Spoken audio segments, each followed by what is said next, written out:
Hello दोस्तों, आज मैं आपको पढ़ाने वाला हूँ संस्कृत खंड का पहला चैप्टर भोजस्य धैर्यम यानी राजा भोज की उदारता।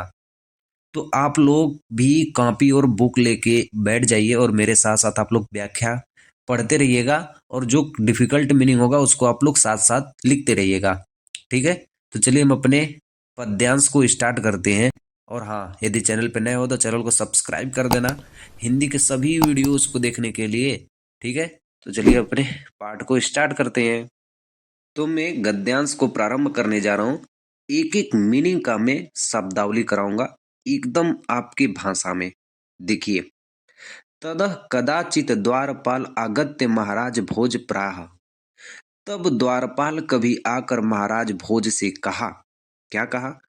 ततः मने तब, कदाचित मने कभी, द्वारपाल मने जो द्वार पे खड़ा होता है उसे हम द्वारपाल कहते हैं।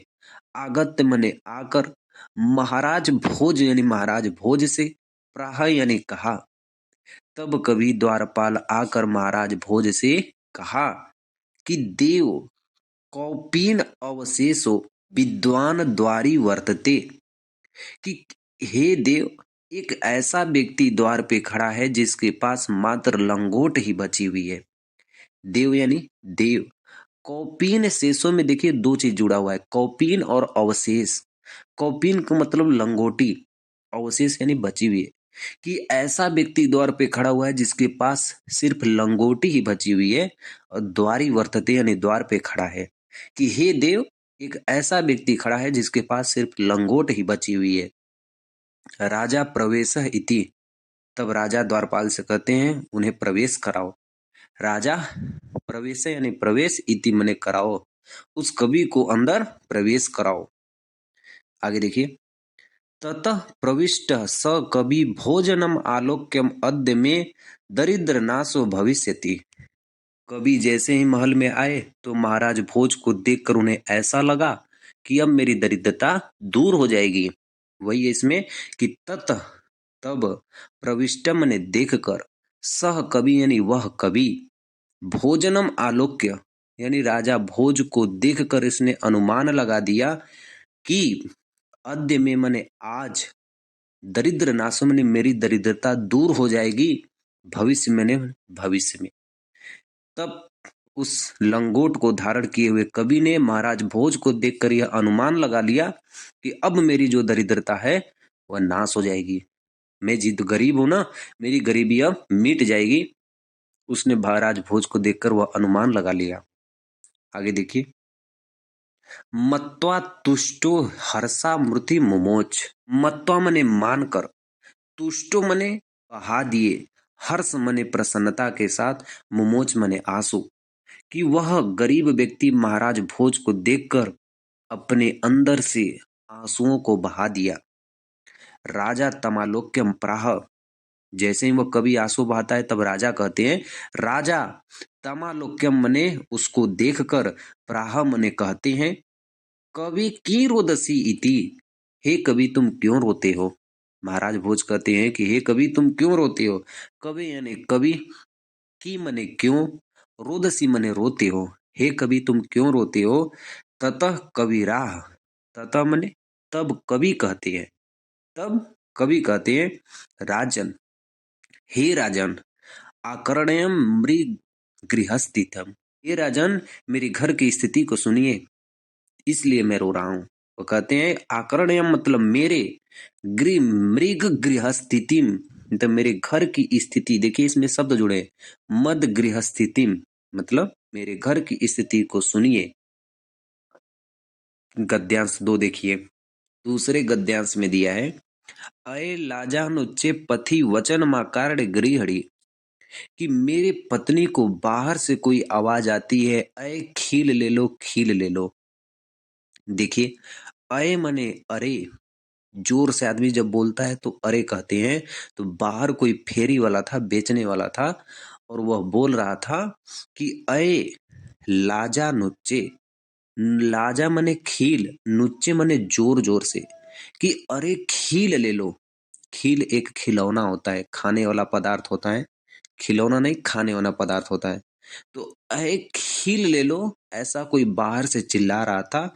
पथि मने रास्ते में, वचन माकार्य यानी इस वचन को सुनकर, गृहिणी मने मेरी पत्नी, कि जब कोई बाहर से व्यक्ति चिल्ला रहा था कि ये खील ले लो, मेरी पत्नी इस वचन को सुनकर, शीशो मने मेरे शीशो को यानी मेरे बच्चों को, करोड़ों मने दोनों कानों को, यत्नात् मने प्रयत्न पूर्वक, सुपिहित वतती यानी कानों को बंद कर दी, दीनवान माने दीनमुख पत्नी, कि इस वचन को सुनकर मेरी दीनवती पत्नी, मेरी गरीब पत्नी मेरे बच्चों के कानों को बंद कर ली।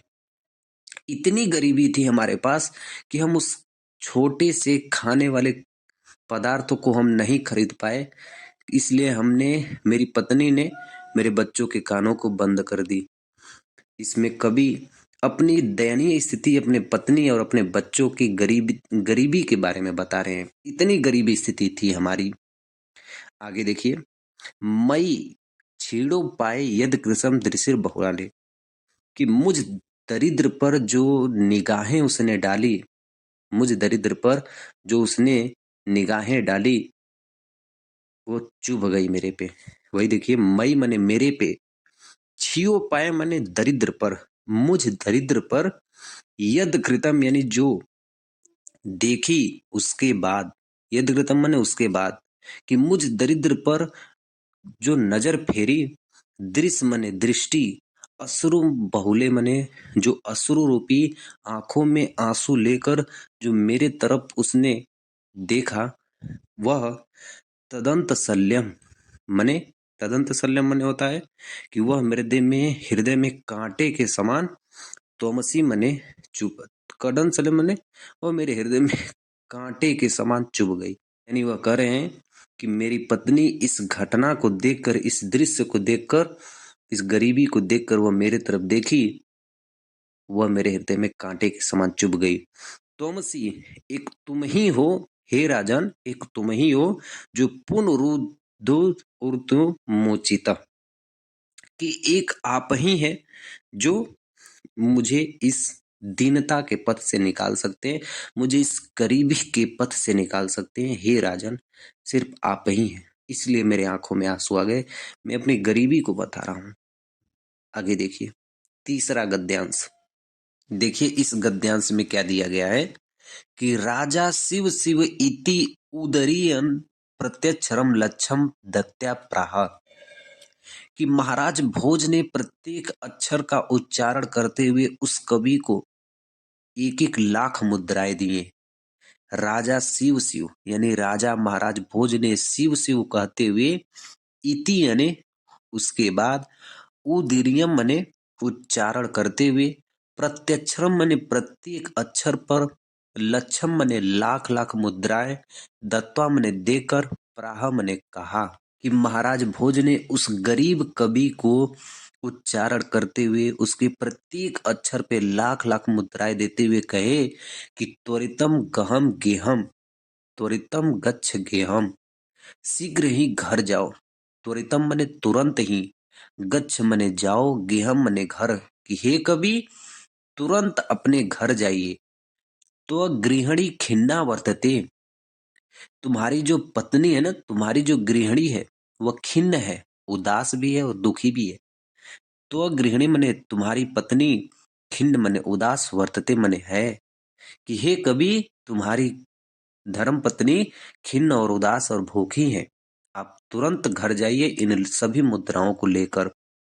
आगे देखिए, अन्यदा भोज श्री महेश्वरम नमितो शिवालयम अभगच्छत, अन्यदा मने अगले दिन महाराज भोज महेश्वर के किसी मंदिर में जाते हैं।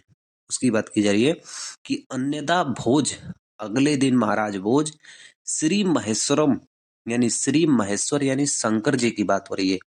अगले दिन महाराज भोज शंकर जी के मंदिर में नमितु यानी नमन करने के लिए, शिवालय अभगच्छत माने शिवालय जाते हैं।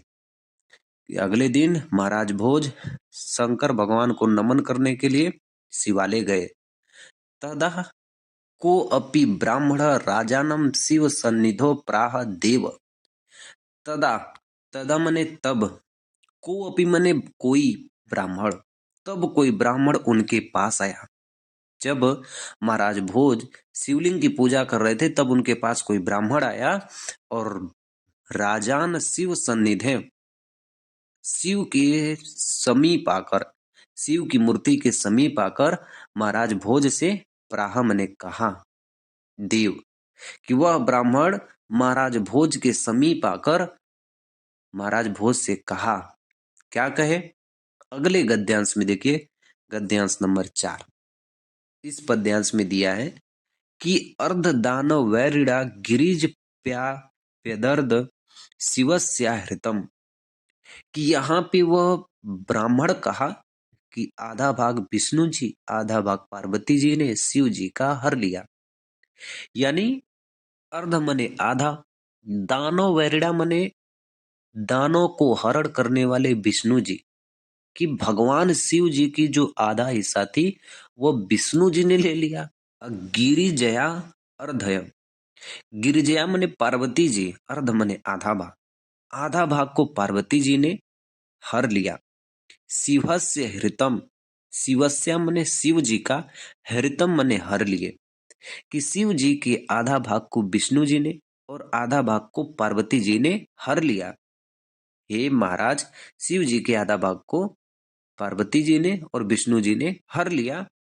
देवत्थ जगतीले पुरोरा अभाग्य समूल्य लती, कि इस प्रकार शिव की कमी होने के बाद, देवत्थ मने देवधन इत्थ, इसमें दो शब्द जुड़े हैं, देवधन इत्थ, तो हे देव, इत्थ मने इस प्रकार, जगती तले मने इस जगत पर, पुरोहर अभागे मने शिव की कमी होने पर, पुरोहर मने शिव जी, अभागे मने अभाव में, तो इस धरती पर शिव जी की कमी होने के बाद समूल्य मिलती मने सब कुछ मिल गया। क्या क्या मिल गया? गंगा सागर, गंगा सागर में मिल गई। अंबरम शशिकला मने अंबर, शशिकला मने चंद्रमा होता है, तो गंगा सागर में और चंद्रमा आसमान में मिल गया। और नागाधिपति मने जो शेष नाग था, नागाधिपति में जो शेष नाग था, छ्यातलम, छ्या धन तलम, कि वह तल में समा गया, इस पृथ्वी के तल में समा गया।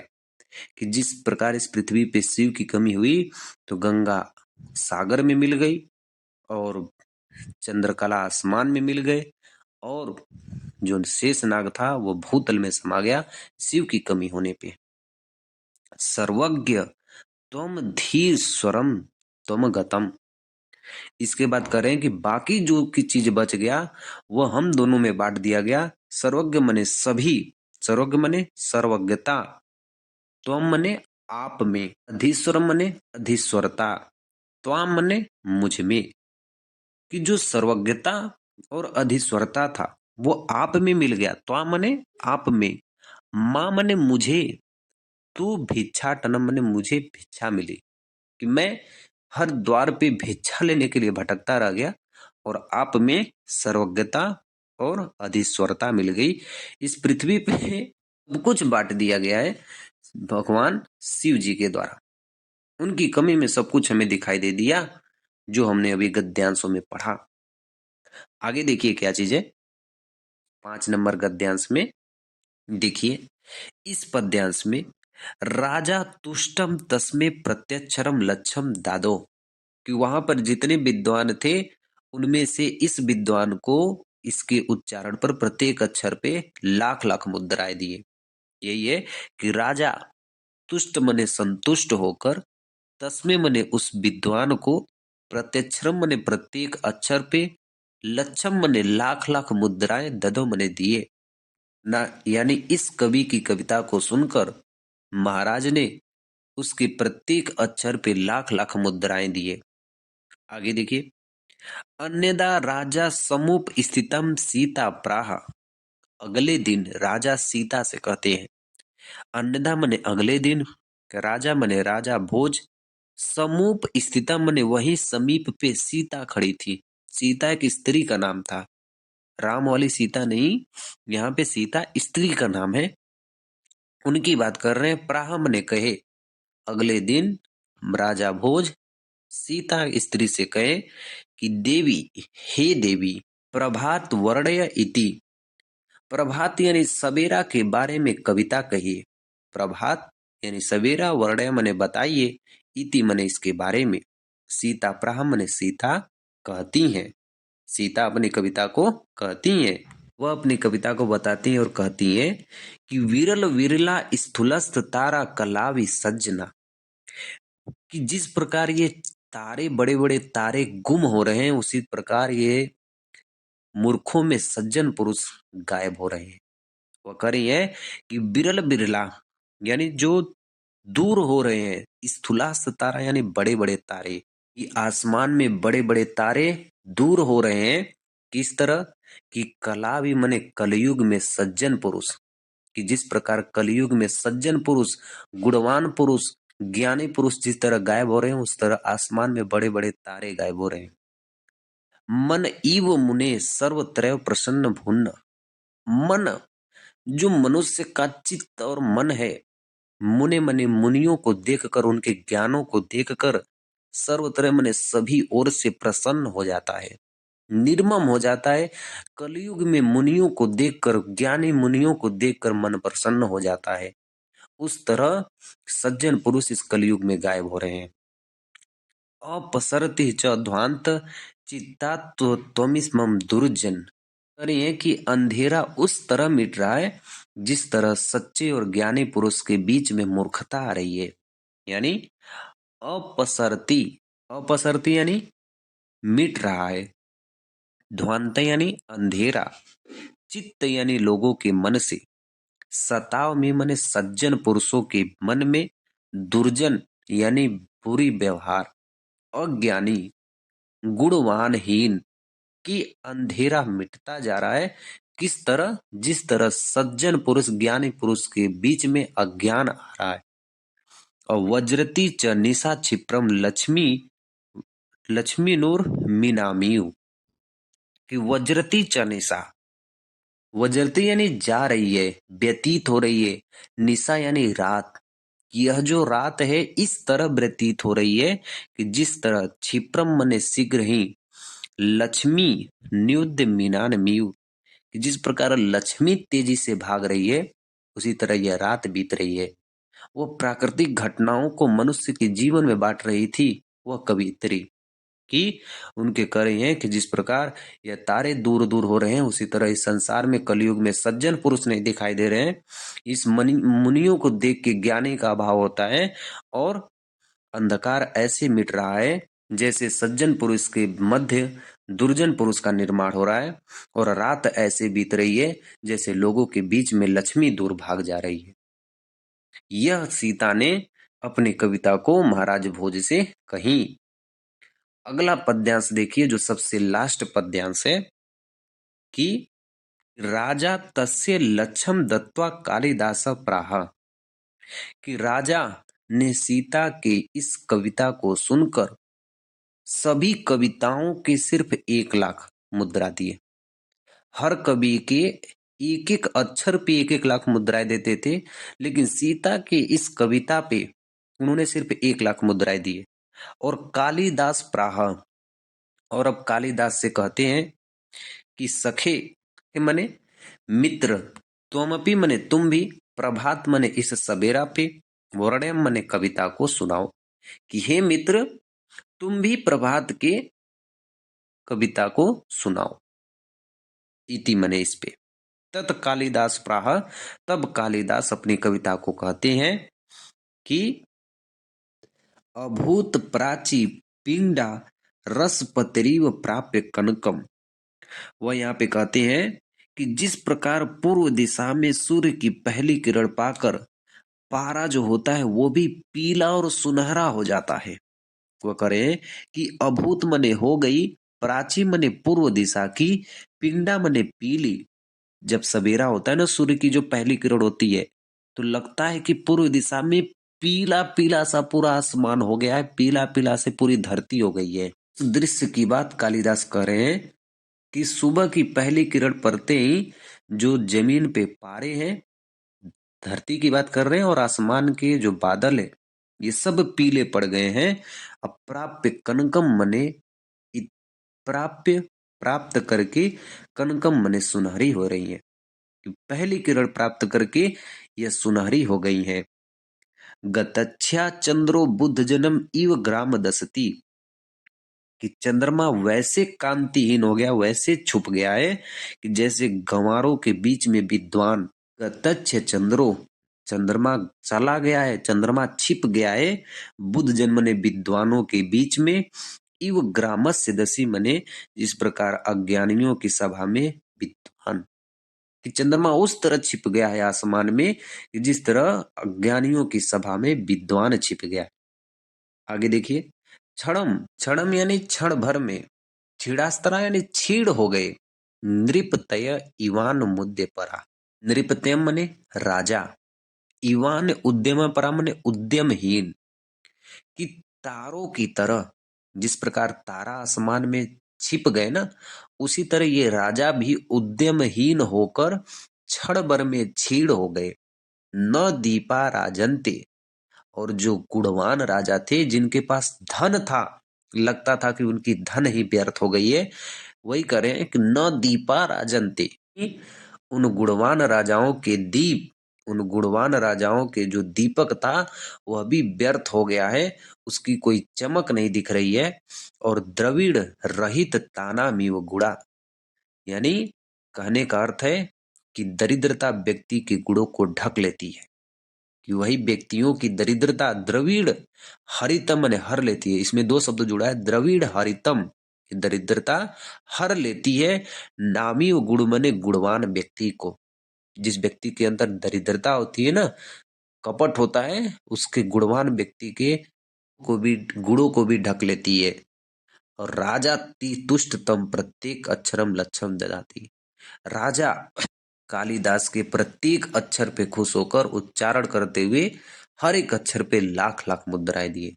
इसलिए उन्होंने कहा कि जिस प्रकार सवेरा होने से आसमान और धरती सूर्योदय होने से सुनहरी लगती है, उसी तरह सज्जन पुरुष भी सुनहरे लगते हैं। इस पृथ्वी का अंधकार होता है, सूर्य उगता है तो अंधकार होता है, उसी तरह अज्ञानी पुरुष भी मिट जाते हैं। तारे उस तरह से छिप गए जिस तरह से राजा छीड़ हो गए, माने राजा बट गए। और फिर आगे कहते हैं, चंद्रमा उस तरह से कांतिहीन हो गया कि जिस तरह से अज्ञानियों के बीच में गंवारे व्यक्ति। बहुत सुंदर काव्य कालिदास ने कहा, उनके प्रत्येक अक्षर पे, एक एक अक्षर पे एक एक लाख मुद्राएं दिए। तो कैसा लगा ये पाठ, मैंने आपको पूरा अच्छी तरीके से बता दिया। और चैनल पे बने रहना दोस्तों, चैनल को सब्सक्राइब कर देना। आऊंगा एक और ऐसे शानदार वीडियो के साथ आपके सामने। मिलते हैं नेक्स्ट वीडियो में, तब तक के लिए जय हिंद, बाय बाय।